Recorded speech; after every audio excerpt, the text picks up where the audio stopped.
Hey guys, what's up? In this tutorial we're going to show you how you can pan in the canvas on Microsoft Whiteboard. So let us get started. So head over to your whiteboard presentation. Let me go with this one here on Microsoft Whiteboard.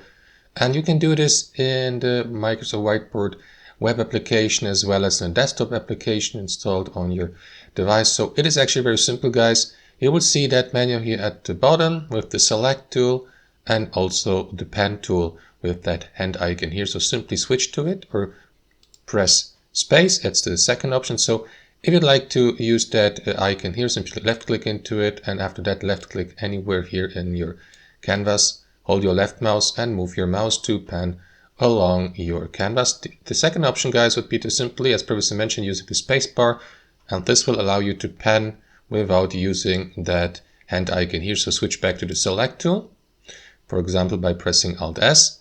And all you need to do is press space. And after that, while holding space, simply left click.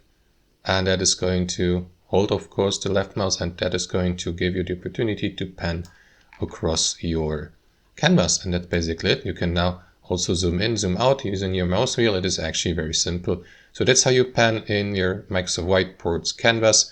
Thanks for watching and have a wonderful day.